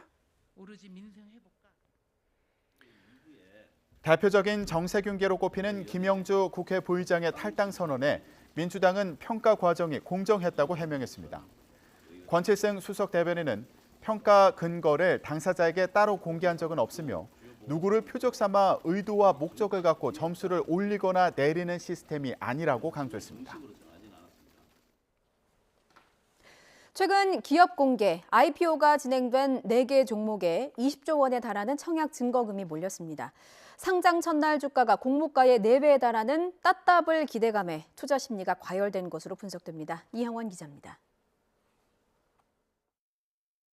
설 연휴 직후 기업 공개가 이루어진 4개 종목에 엄청난 자금이 몰렸습니다. 뷰티테크 기업인 APR이 이틀 동안 걷어들인 청약 증거금은 14조 원에 육박합니다. 코셈과 이에이트, K웨더에도 수조 원이 들어갔습니다. 이렇게 4개 종목에 사흘새 몰린 증거금만 무려 19조 7천억 원에 달합니다. 상장 직후 수익을 겨냥해 투자금이 몰린 것으로 분석됩니다. 지난해 6월 말부터 상장 첫날 가격 제한 폭이 최대 400%로 늘면서 청약에 당첨만 되면 큰 수익을 기대할 수 있기 때문입니다. 실제로 올해 기업 공개로 증시에 입성한 새내기 종목은 상장 직후 주가가 급등했습니다. 우진엔텍과 현대힘스는 공모가보다 4배 오른 따따블에 성공했고 다른 곳도 2배 이상 올랐습니다. 가격 제한 폭이 확대됨에 따라서 투기 수요로 공모주 열풍이 불고 있습니다. 큰 폭의 가격 상승으로 이득을 볼 수도 있는 반면에요. 큰 폭의 가격 하락으로 손실을 볼 수도 있다는 것을 의미합니다. 문제는 이들 종목 대부분이 상장 직후 반짝 급등한 뒤 급락한다는 점입니다. 기관 투자자마저 이 같은 단타 매매에 집중하면서 의무 보유 확약 비율은 10% 초반에 그쳤습니다. 이에 전문가들은 주가 변동성이 큰 공모주 투자에 신중하게 접근해야 한다고 조언했습니다. YTN 이영훈입니다. 물가 상승률 둔화와 수출 개선 흐름이 이어지면서 소비자 심리지수가 2달 연속 낙관 수준을 유지했습니다. 한국은행은 이번 달 소비자 심리지수는 101.9로 지난달 101.6보다 0.3포인트 올랐다고 밝혔습니다. 현재 생활 형편과 전망, 가계 수입 전망 등으로 산출하는 소비자 심리지수는 100보다 높으면 낙관, 100을 밑돌면 비관을 가리킵니다. 정부가 그린벨트 해제안을 곧 발표할 것이라는 언론 보도가 이어지고 있지만 국토교통부는 결정된 바 없다는 입장을 유지했습니다. 국토부 관계자는 YTN과의 통화에서 그린벨트 해제에 대해서는 항상 건의사항이 있어 왔다면서도 그린벨트 제도 개선 관련 내용은 결정된 바 없다고 말했습니다. 앞서 지난해 11월 29일과 12월 8일에도 일부 언론들은 정부가 그린벨트를 52년 만에 대수술해 공공개발 때는 1, 2급지도 해제한다고 보도했습니다. 그동안 산사태 정보 시스템은 산지만을 대상으로 했습니다. 하지만 올해부터는 논과 태양광 시설 등 일반 경사지로까지 확대됩니다. 여기에 강수 정보까지 더해서 실시간 산사태 예보 경보가 가능해질 전망입니다. 정혜윤 기자가 보도합니다. 지난 여름 큰 산사태가 났던 경북 예천군 벌방리입니다. 황토물이 마을을 덮치면서 쑥대밭이 됐고 인명피해까지 발생했습니다. 이 지역은 산사태 정보 시스템에 포함되어 있지 않습니다. 경사가 심한 지역이지만 산지가 아니라 농지로 구분돼 지도에서 빠진 겁니다. 그런데 올해부터는 이런 산간에 인접한 경사지까지 산사태 정보 시스템에 표출됩니다. 국토부와 행안부 등으로부터 농지와 민가, 태양광 시설 등 경사지 정보를 받아 통합하기 때문입니다. 여기에 기상청으로부터 실시간 강수 정보를 받아 산사태 정보 시스템에 반영하기로 했습니다. 개선된 산사태 정보 시스템으로 보면 비가 내리는 상황에 예천군 지역도 산사태 1등급 지역으로 바뀝니다. 또 남해 부근의 3등급 이하의 산사태 위험이 낮았던 지역도 극한 호우를 고려하자 1등급 지역으로 바뀝니다. 산사태 위험에 대한 예보뿐 아니라 실제 기상 상황을 반영한 실시간 경보도 가능해지는 겁니다. 실시간 강우를 반영하여 산사태 위험도가 변하고 산악 이외에 농지나 일반 도로 등의 산사태 위험 지역도 확인이 가능해 예측 사각지대가 해소될 것으로 기대됩니다. 또 대형 산불이 잦은 동해안에 이어 경북과 강원도의 산불 감시에 인공지능이 동원됩니다. 산불 발생을 초기에 감지해 대형 산불로 커지는 것을 막기 위해서입니다. 기후변화가 가속화되면서 산불과 산사태 등 산림 재난이 일상화, 대형화되고 있습니다. 첨단 기술을 활용하고 부처 간 협업을 통해서 국민의 생명과 안전을 보호할 수 있는 산림 재난 대응 체계를 구축해 나가겠습니다. 이와 함께 반려식물 보급을 확대하고 반려동물과 동반 이용이 가능한 휴양 치유시설 등 산림 복지를 확대할 예정입니다. YTN 정혜윤입니다. 자정을 넘긴 깜깜한 밤, 개 10여 마리가 우르르 지나갑니다. 언뜻 봐도 중형견 정도로 보이는 큰 개도 여럿 있습니다.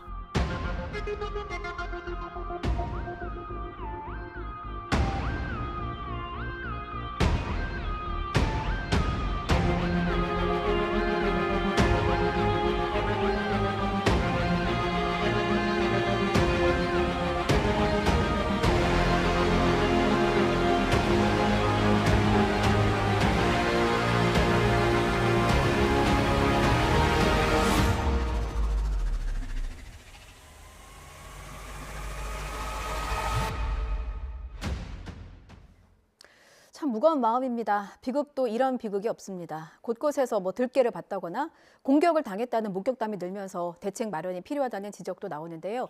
서울시도 봄이 오기 전에 집중 포획에 나섰습니다. 떠돌아다니는 들개를 붙잡는 게 피해를 줄일 수 있는 유일한 해법일까요? 관련 내용 동물복지문제연구소 어웨어 황주선 연구이사 연결해서 자세한 이야기 나눠보겠습니다. 이사님 나와 계시죠? 네, 안녕하세요. 네, 전국 곳곳에 들개가 출몰한다 이런 기사들이 참 많이 나왔더라고요. 그런데 그 들개라는 품종이 있는 건 아니고 떠돌이 개를 다 들개라고 하는지 궁금해요. 들개의 정확한 뜻이 뭡니까?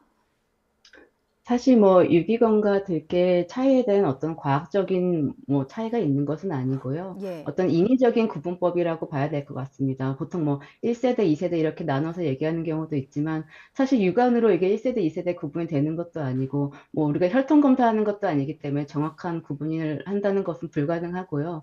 사실 나누는 것이 큰 의미가 있을까 싶은 생각은 듭니다. 만약에 1세대와도 사람을 공격하면 들개라고 부를 거거든요.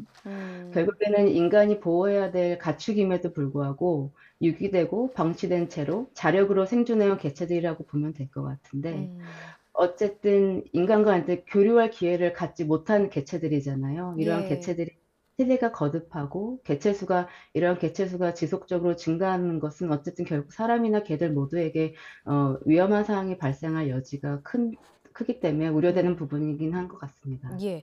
그 시작이 유기다라고 저희가 영상에서 먼저 보내드렸는데 유기견과 들개는 또 어떻게 구별할 수 있을까요?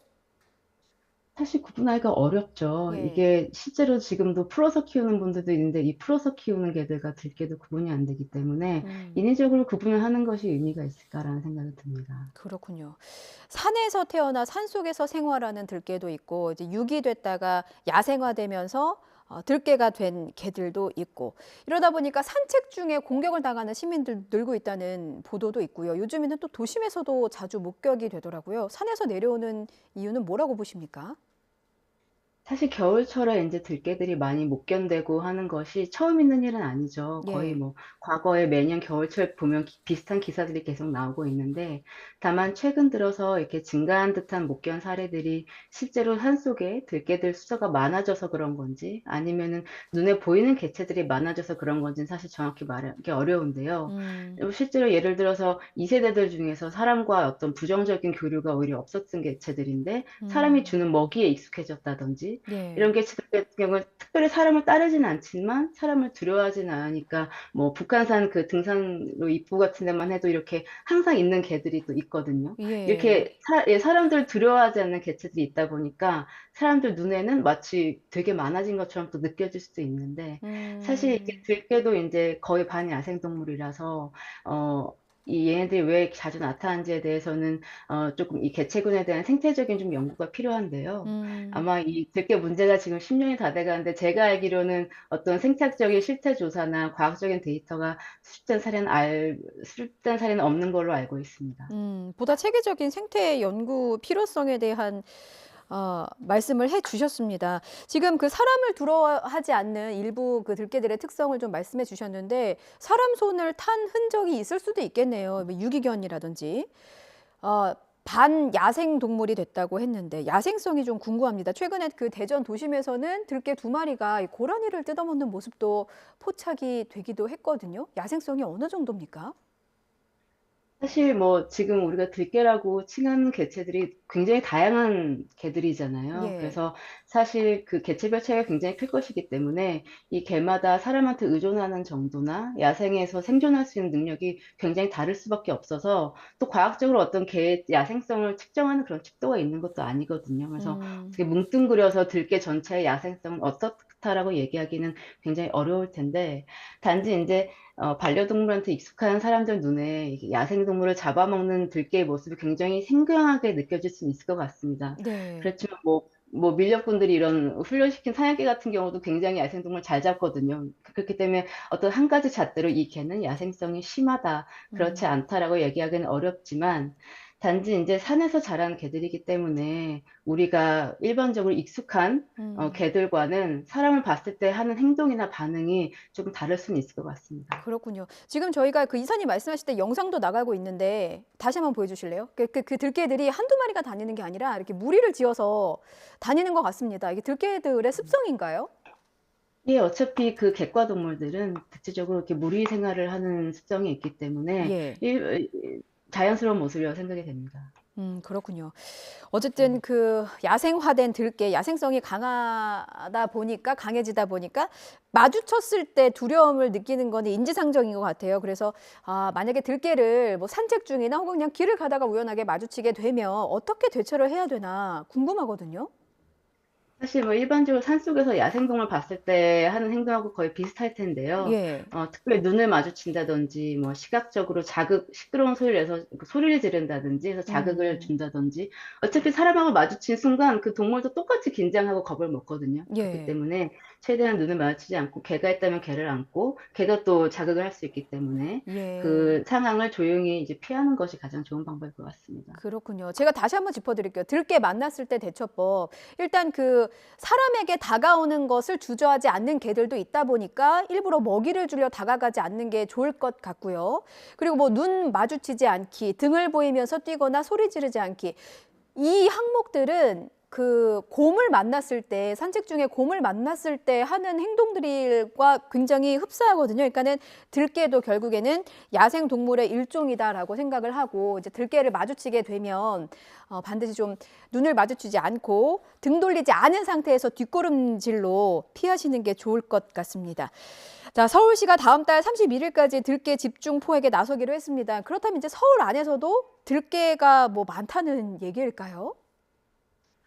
어쨌든 서울시 입장에서는 최근 들어서 이런 신고나 사고가 자꾸 발생하기 때문에 예. 일단 좀 단기적으로 집중 포획을 공표하신 것 같습니다. 뭐 아까 말씀드린 것처럼 어떻게 지속적으로 이런 생태적인 조사가 있었던 것은 아니라 사실 몇 마리가 있다고 말하기는 어렵고 천상 서울시에서 그동안 갖고 있었던 민원 그리고 포획 수를 이제 기반으로 해서 예. 과연 이제 이렇게 이뤄진 집중 포획이 얼만큼 변화를 만들어내는지 사항을 봐야 될 것 같습니다. 근데 서울시는 들깨를 어떻게 잡겠다는 걸까요? 포획 계획이 어떻게 됩니까? 뭐 저도 들은 바로는 이제 어쨌든 생포를 해야 되기 때문에 네. 마취총하고 포획틀을 활용해서 포획틀 굉장히 많은 수 한 140개 정도 저도 읽은 것 같은데 굉장히 많은 수의 포획틀을 활용해서 잡겠다고 계획을 하고 계신 것 같습니다. 그러면 이제 그 이사님께서 보시기에 그 서울시의 포획 계획, 포획틀이나 마취총을 사용하는 게 좀 적합하다고 보십니까? 어떻게 평가하세요? 사실은 뭐 현장에 계신 분들은 다 아실 거예요. 들깨를 잡는 것이, 특히 생포하는 것이 굉장히 어려운 일입니다. 이 두 가지 방법 모두 아마 한계가 있다는 걸 잘 아실 텐데요. 네. 일단 포획틀 같은 경우에는 이게 공간적으로 커지는 게 한계가 있기 때문에 공간적으로 개들한테 갇힌다는 느낌을 줘서 굉장히 조심성이 많은 동물이라서 잘 먹히지를 않습니다. 그리고 마취총 같은 경우에도 이 굉장히 사정권이 짧아서 그 사정권 거리로 개들이 다가오지를 않아요. 이런 상황에서 괜히 뭐 포상금만 더 늘린다든지 하면은 오히려 부정한 방법으로 이 동물들을 잡는 부작용이 나타날 위험이 더 있을 것 같고요. 현 시점에서는 사실은 이처럼 들깨한테 가장 적합한 포획 방법을 찾아가려는 노력이 조금 부족하지 않았나 하는 좀 아쉬움이 듭니다. 사실 들깨 잡으려는 노력은 굉장히 오랫동안 있어 왔는데 기존에 그냥 야생동물한테 사용하던 방법을 그냥 동일하게 계속 사용했던 걸로 알고 있거든요. 예컨대 들깨들이 이렇게 자주 뭐 산기슭만 해도 뭐 아까 뭐 말씀을 드리려다 말았지만 산기슭만 해도 농가나 이런 빌라촌에서도 음식물 쓰레기를 그냥 텃밭이나 화단에 그냥 버리시거든요. 예. 이 빌라촌에서 쓰레기를 버리는 시간에 맞춰서 산에서 개들이 무리로 내려온다는 목견하는 그런 보고들도 있고요. 이게처럼 그 개들이 자주 정기적으로 나타나는 곳에다가 어떤 넓은 포획장이나 울타리나 그물 등을 이용해서 포획장이나 포획금을 이용한다든지 다양한 방법들이 이용해 볼 수 있는데 문제는 뭐냐면은 지금은 수매제식으로 마리당 얼마씩으로 이렇게 비용이 포상금이 나가잖아요. 근데 이렇게 새로운 방식을 시도해 보려면은 엽사분들 입장에서도 새로운 시도도 해봐야 되고 조정할 기간도 필요하고 또 이런 도구들을 적용했을 때 개들이 경계심을 풀 때까지 기다려줘야 되는 이런 시간들도 있는데 이 기간들 동안 개체수를 잡지 못하면 이분들한테는 이런 노력에 아무런 보상을 받지 못하는 거죠. 그렇기 때문에 아마 지금 같은 방식으로만 잡아야 된다고 하면 아마 섣불리 나선 엽사분들이 많지 않을 거라서 서울시라도 조금 장기적으로 봤을 때 북한산에서 주로 활동해온 엽사분들 그다음에 야생동물 생탁자들과 좀 연계해서 조금 좀 더 효율적인 포획 방안을 이제는 좀 모색할 때가 되지 않았나 싶습니다. 예, 아주 훌륭한 조언을 해주신 것 같습니다. 자, 그렇게 해서 이제 그 들깨를 포획을 했습니다. 그런데 포획한 들깨는 그 이후에 어떻게 되는 걸까요? 유기동물과 동일한 절차를 밟는다고 저도 들었는데요. 일단 예. 유기동물 보호소로 옮겨져서 20일 동안 보호를 하는데 10일 공고가 끝나면 이제 사회화 훈련을 아무래도 사람과의 이제 친밀도가 좀 떨어지는 개체들이 많을 거라서 사회화 훈련을 거치고 입양을 보내려는 노력을 하신다고 들었습니다. 입양이 되지 않으면 어떻게 되는 겁니까? 입양이 되지 않는 개체들은 입양이 되지 않는 다른 유기동물과 동일한 방식으로 뭐 인도적인 관리를 통해서 처리가 되든지 할 것으로 생각이 됩니다. 예, 안락사가 될 가능성이 크다는 말씀이시고요. 결국에는 이제 포획한 들깨의 앞에 놓여 있는 선택지는 두 가지네요. 입양이 되거나 안락사가 되거나 둘 중에 하나인데 그러면 입양되는 경우를 한번 생각해 보자고요. 사회화를 시켰는데 그 입양하시는 분들 입장에서도 조금은 걱정이 될 것 같기도 합니다. 이게 뭔가 사냥 본능이라고 해야 될까요? 야생의 습성을 일부 갖고 있을 텐데 사회화가 됐다거나 하나 입양을 해도 괜찮을까라는 고민을 하고 계시는 분들께 혹시 드리고 싶은 말씀 있으실까요? 사실은 특정 개가 산에서 태어나고 자랐다고 해서 갑자기 없던 사냥 본능이 생기는 것은 아니거든요. 예. 진화적으로 모든 개한테는 다 사냥 본능이 있는데 단지 이제 이 개들 같은 경우에 아까 말씀드린 것처럼 사람과의 어떤 긍정적인 경험을 한 기회가 별로 없었다 보니 사회화 면에서 조금 더 시간이 걸릴 수는 있을 것으로 예상이 됩니다. 예. 그렇지만 개체 간의 차이가 있기 때문에 들개는 사회화가 된다 안 된다를 한 덩어리로 얘기하기는 어렵고요. 단지 이제 우려되는 점은 들개들을 포함해서 이런 사람과의 친밀도를 쌓는 연습과 시간이 필요한 개들한테 충분한 기회를 줄 수 있을 정도의 여력과 여지가 되는 국내 국내 유기동물 보호소가 과연 얼마나 될지 그리고 이런 동물들을 흔쾌히 입양해서 시간을 두고 지켜보면서 기다려줄 수 있는 입양자가 과연 얼마나 될지 우리나라 그 대중들의 인식이 과연 그만큼 될지에 대한 우려가 예. 좀 있는 부분입니다. 네. 다른 쪽의 의견도 한번 여쭙고 싶습니다. 왜냐하면 그 들개들, 그러니까 그 하나의 생명체이기 때문에 뭐 존중도 하고 보호해야 되는 건 맞지만 야생화된 들개들에게 해를 입는 경우가 많은 것도 사실이거든요. 일부는 목숨을 잃기도 하고 저희도 뉴스에서 많이 보도해 드렸습니다. 그래서 이제 많은 분들이 우려를 하시는 것 같아요. 그래서 정치권 일각에서는 들개를 유해 야생동물로 분류하는 게 어떠냐라는 움직임도 있어요. 멧돼지나 고라니처럼 유해 야생동물로 지정해서 이제 개체 수를 관리해야 된다라는 주장도 나오고 있는데 이 부분에 대해서 혹시 어떤 입장이실까요? 유해조수로 지정된 동물들의 개체수가 일단 잘 관리되고 있지 않고요. 유해조수는 기본적으로 농가에 접근해서 피해를 주는 개체들 때문에 발생하는 농작물 피해를 줄이기 위해서 그 주변 지역에 한해서 하는 것이 원래 원칙입니다. 그래서 들개들한테는 방법면에서도 목적면에서도 동일하게 적용하기 좀 어렵다는 생각이 들고 당장 이런 신고 사건 사고가 있으니까 당장 개를 유해조수에 넣자 하는 것이 어떤 굉장히 결단력 있는 액션처럼 보일 수는 있겠지만 실제로는 일단 유해조수는 야생동물 대상이잖아요. 가축인 개를 유해조수에 넣어봐야 실효성도 의문스럽고 일단 유해조수로 분류되는 순간 이 개들은 이제 엽사들의 표적이 되는 거거든요. 그래서 동물 복지 면에서 용납하기 어려운 일들이 현장에서 무수히 많이 발생할 거고 그거에 따라서 무수히 많은 민원과 사회적인 갈등이 또 발생할 수밖에 없을 겁니다. 그다음에 또 동시에 실제로 현장에서 육안으로 이게 들개인지 유기된 개인지 주인이 있는데 풀어 키우는 개인지 구분할 수가 없기 때문에 즉시 사살했을 때 법적 갈등도 발생할 수 있고요.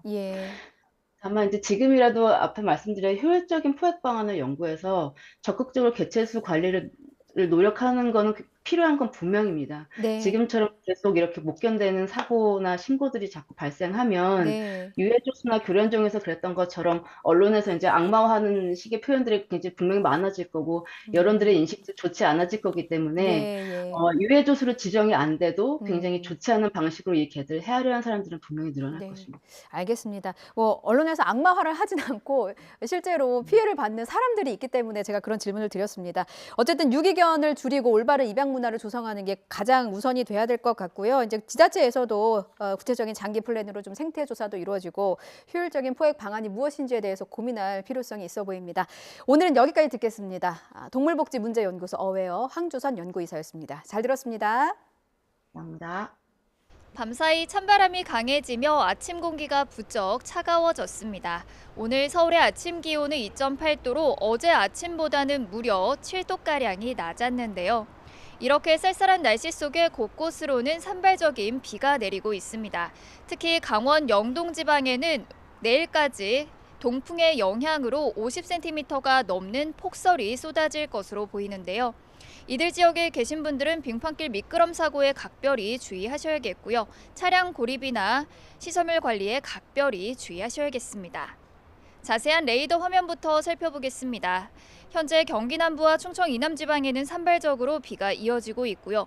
영동에는 대설주의보가 내려진 가운데 비가 눈으로 바뀌어 내리고 있습니다. 내일까지 강원 산간에는 50cm 이상, 경북 북동 산간에도 최고 30cm의 큰 눈이 오겠고요.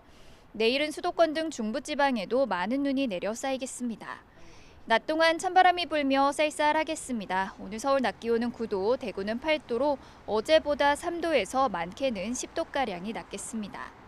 모레까지 전국에 비나 눈이 내리겠고요. 영동 지방의 눈은 글피까지 길게 이어지겠습니다. 기온은 갈수록 내림세를 보이며 주 후반에는 영하권 아침 추위가 찾아올 전망입니다. 오늘도 전국적으로 바람이 무척 강하게 불겠습니다. 특히 밤부터 영남 해안과 제주도에는 매우 강한 바람이 불 것으로 보이니까요. 시설물 관리와 안전사고에 각별히 주의하셔야겠습니다. 지금까지 YTN 신미림입니다. 오늘 뉴스라이더는 여기서 마치겠습니다. 저희는 내일 뵙겠습니다. 고맙습니다.